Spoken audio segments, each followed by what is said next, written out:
The Knicks have made so many dumb decisions the last 20 years, but what they did in 2001 is definitely the dumbest max contract ever. Not only did they hand $100 million to a limited player, but they were tied to him for 6 more seasons at 30 years old.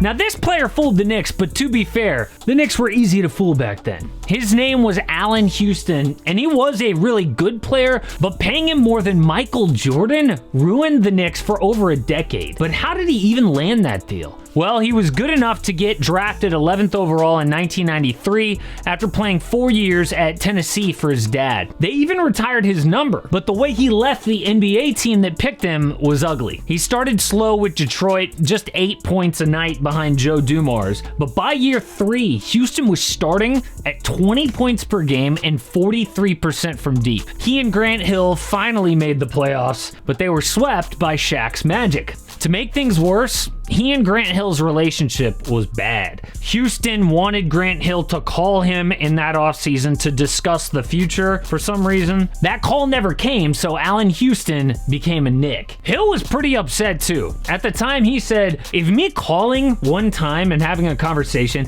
and God knows what he wanted to talk about, that would have made him stay, I'm glad he left. As far as I'm concerned, he is the enemy now. Spicy! Yeah, Houston joined the enemy in 1996 because it was a great time for basketball in New York. If it wasn't for Michael Jordan, in fact, they would have won a chip. Houston's first deal in New York was 7 years, $56 million, but he lived up to that contract. His most famous moment was in the 1999 playoffs. He became one of the few players in history to hit a last-second shot to win a series. Houston hit the running jump shot, and the Knicks take the lead,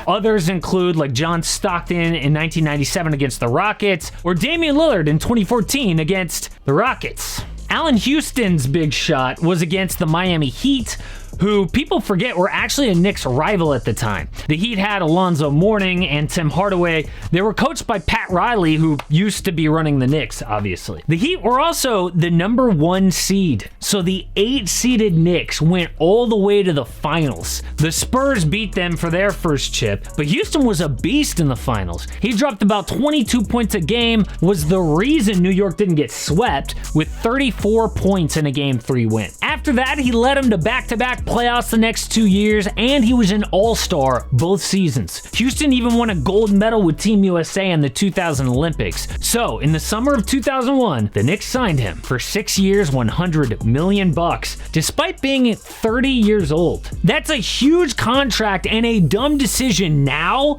but back then, $100 million was insane. I think really his finals performance 2 years before, plus the fact that he was a really good locker room guy, led a slightly above average player to get the biggest deal in Knicks history back then. And I know a lot of Knicks fans are gonna say that I'm wrong right now, but really, when you look at his play, he was one of the best shooters of his era, but not much else. Okay, not an elite defender, not a great passer, did not grab a lot of rebounds. He reminds some people of like Chris Middleton or Klay Thompson now. I don't get the Klay comparison at all because while Houston's shot mechanics were perfect like Klay, he couldn't defend at that level. But still, I get it. Every single team can have multiple max contracts, right? Chris Middleton is a good example there. But Chris signed his max at age 28. He'll be out of it at age 33. Houston's started at 30 and ended at 36 years old. And actually, you could tell he didn't feel worthy of that in the press conference.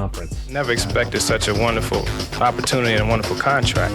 The year before that deal was signed, he was pretty decent at 17 points per game, 45% from the field, but that is nowhere near a max player. That's really how they defended it in the press conference as well. Houston's always been like a really super faith-based guy with a rock-solid family background. He rarely got in trouble, and to this day, he works with kids from broken homes. I think they wanted him to lead their team to the next era of great Knicks basketball, which is fine, but you pay for that only if generational talent comes with it. So instead of the next era of great Knicks basketball, the Knicks started a 20-year nosedive. Starting with that huge contract, Houston led the Knicks to the postseason just 2 times. They never won a playoff series. They got swept once.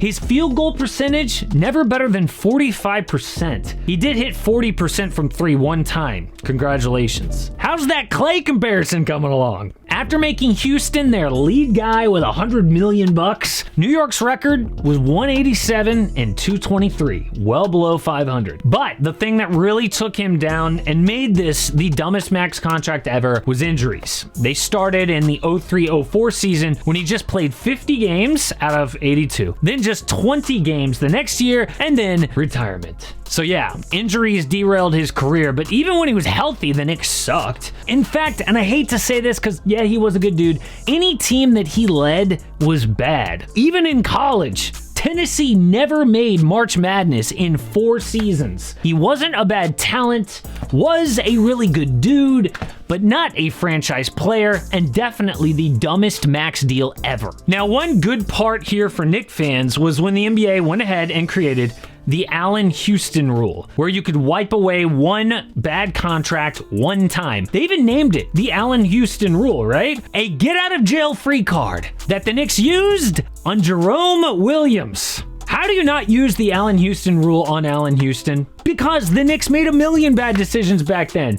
Jeff Van Gundy even resigned right after the Houston deal, and they've had 14 different head coaches since then. The next season, they traded a key piece to the 99 team, Marcus Camby and Nene, for Antonio McDyess and 2 young players. Camby went on to become all-defense 4 times and won Defensive Player of the Year. McDyess was dealt with a first-round pick for Stephon Marbury 2 years later. Marbury was inconsistent at best. He had a huge falling out with the team. That first-round pick that they sent became Gordon Hayward. But it still got worse. In 2005, they gave up 2 more picks that became LaMarcus Aldridge and Joakim Noah for a package featuring Eddie Curry.